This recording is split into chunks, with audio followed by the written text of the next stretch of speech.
Well, it's a new year, and that, of course, means new opportunities. It's nice to think of that as a positive point for optimism, and it certainly can be, but in the context of the current trajectory of our country, it's also a potentially dramatic negative, as in new opportunities for new lows that seem much more commonly realized lately than opportunities for new achievements. And I don't mean to be a New Year's buzzkill, it's just that I'm very wary of searching for optimism and thinking that we've finally reached the bottom, that people are finally going to start getting it, and this is all going to start turning around. Because I've been nursing that optimism for almost 3 years now, thinking that each new piece of COVID tyranny would finally be the one that crossed the line, that people would finally reject, and our national commitment to freedom and personal responsibility would be revived. But as I've been patiently waiting for that to happen, all I've seen is a stronger national commitment to Pfizer. Case in point, it is an annual January demonstration in California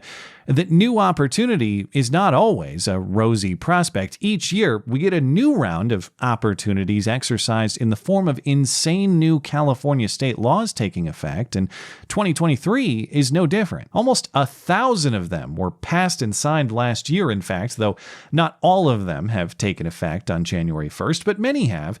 And if you pick one at random, you'll get something only silly at best, but completely depraved at worst. In the context of a rising violent crime rate, California is handling the serious issue: wrongful jaywalking citations. The Freedom to Walk Act, which sounds like an unacceptably ableist title, prevents police from stopping anyone crossing the street illegally unless they've created a danger in doing it. And I'm not inherently opposed to reducing state power in a place that desperately needs that, but of course, this move is not done for that purpose. It's done because jaywalking laws, like everything else, are racist, or at least their enforcement is. This because jaywalking laws mostly penalize Black and Latino Californians who live in communities without complete infrastructure. And of course, once a Black or Latino person has any form of police encounter, well, that's pretty much an execution on the spot. But somehow trust the state they say was racist in the first place to correct its own racism by the same state force. After the Supreme Court's Dobbs decision overturning Roe v. Wade in June, California has committed itself to becoming a sanctuary state for abortions and passed several new laws in that pursuit. Voters passed a ballot measure to declare abortion a fundamental right in California, with the expectation and indeed hope that women come to California to get abortions as other states restrict them. A new law allows nurses to perform them in early stages of pregnancy without the supervision of a doctor, this to expand the availability of the practice. And while health insurance policies are already legally required to cover abortion in California, a new law now bans insurance companies from charging co-pays and deductibles on abortions. So it's not just healthcare.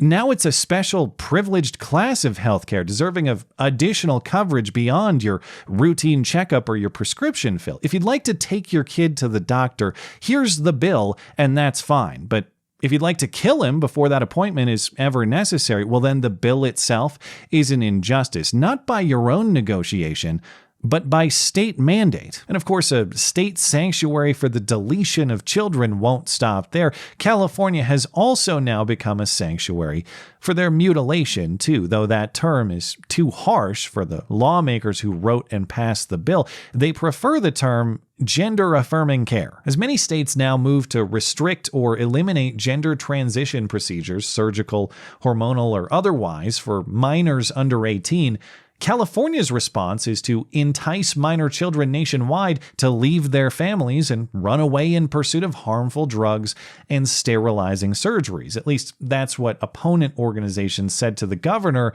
when he signed this new bill. Senate Bill 107, now in effect, aims to protect out-of-state patients and their parents from legal retaliation by other states if they travel to California for gender-affirming care. Specifically, California law enforcement is now prohibited from participating in the arrest or extradition of a person accused of a crime related to transgender care in a state where such care is criminalized.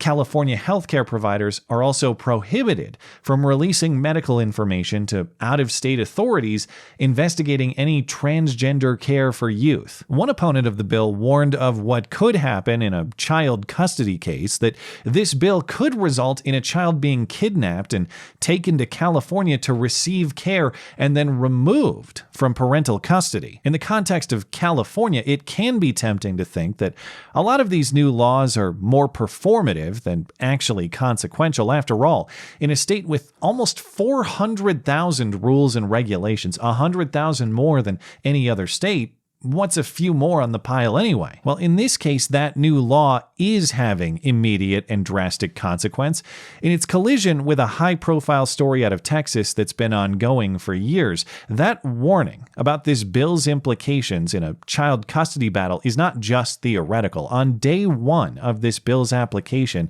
it has already produced that forewarned effect. Recall the story of Jeff and James Younger out of Dallas. Jeff is the father of 10-year-old James. Jeff is divorced from his pediatrician wife, Ann Jorgulis, the legal mother of James and his twin brother Jude, who were conceived through an egg donor. When James was 7, Jeff says his mom started convincing him that he's actually a girl, providing video of young James saying mom is where he got this idea. You're a boy, right? No, I'm a girl. Who told you you're a girl? Mommy. When did she tell you were a girl? Because I love girls. Oh, I see. So mommy told you were a girl? There's been a custody battle since. Jeff has lost custody of James. Full custody has been awarded to Anne. The only right Jeff retained is the right to consent for hormone suppression therapy, puberty-blocking drugs, and gender reassignment surgery. That order was issued in 2021. Enter the new California law passed in 2022 and effective on Sunday, and now the few rights that Jeff did retain appear unenforceable. In anticipation of that new sanctuary law, at least according to Jeff, Anne took the two brothers to California. So Jeff filed a petition with the Texas Supreme Court on December 16th to try to get a court order to return the boys to Texas before the new California law took effect. That request was denied on December 30th, and now after January 1st, it's largely a moot point anyway, because even if a Texas judge did issue an order to return James, California law now says that California authorities are prohibited from facilitating that transfer, assuming Anne indeed did take James to California for the purpose of receiving gender-affirming care. Though as far as we know, that presumed intent has yet to be realized. It is only expected that's what Anne intends to do. As part of Jeff's legal action, the Texas Attorney General filed a letter saying Anne intends to provide the child with irreversible medical interventions that may constitute child abuse under Texas law. In his petition, Jeff reiterates the point that is his ex-wife's intent.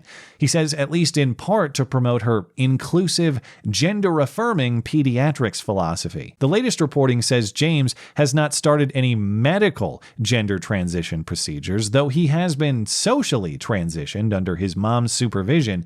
James goes by the name Luna and wears girls' clothes, but has not yet had medical intervention. It's not perfectly clear what mom intends to do now, but that's exactly the point. Dad has been erased from that decision-making process through a combination of Texas courts avoiding the issue and California refusing to cooperate with the court's order anyway. Take away the gender transition context, which of course is plenty ominous anyhow, but this is an ominous prospect in any context. A sanctuary against parental rights is no sanctuary at all. It's a hellscape under construction, because there is no sanctuary for any child, or anybody for that matter, like the sanctuary of the home. And yes, that means it is incumbent upon all of us to keep our marriages intact. I won't dismiss the personal responsibility at stake, but it also means that we should view any attempt to make the state the primary sanctuary over the family with extreme skepticism. Even that is far too kind, actually. Presumed rejection is the proper philosophy. Because when we undermine the family and maximize the state as the foundation of society, we are not building homes by definition. We are building the domination of elites over an underclass. After all, if they can take your kids, you don't own a damn thing at all. Thanks as always for listening and for supporting this channel. Always appreciate that thoughtful discussion down below, and especially over on Gab. That is at ML Christiansen. You're always welcome to coming out and chat in my live streams. Those are linked down in the description. Looking forward to it. Goodbye.